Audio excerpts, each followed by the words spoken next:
Hello, welcome back. Yeah. So what I've been doing is auditing some assessment panels. Yeah. And the sort of things that are being looked at in terms of the audit is looking at some consistency between assessment panels. But if you're a student or a candidate who is actually sitting for the final assessment, here are the things that you should watch for in terms of preparation. The first thing that you have to watch for is the presentation. When making the presentation, make sure that it runs no more than 10 minutes. It shouldn't be too short, it shouldn't be too long. It has to run for approximately 10 minutes. And after the presentation, the panel is going to ask you some questions about the presentation. This should usually take about 10 minutes.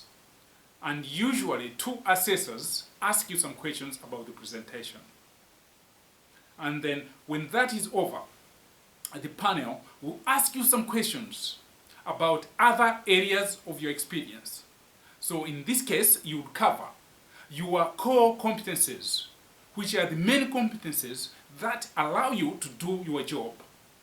And after that, they look at some mandatory competencies. These are the common competencies that are common across the surveying profession. And then towards the end, possibly 6-7 minutes towards the end, the chairman is going to ask you some questions about the RICS, rules of conduct, and professional ethics. He would also ask you some questions on general matters regarding the RICS. And usually, the interview comes to an end an hour from the time you have entered the interview room. So in this case, because you're doing it online, the decision now that has been made is that the interview starts the minute you start your presentation, and then it ends an hour after that. Okay.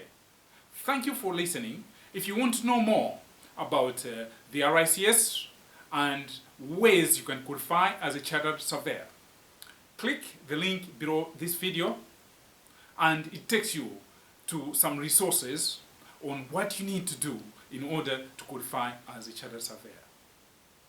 Thank you for listening. It's Night Conche.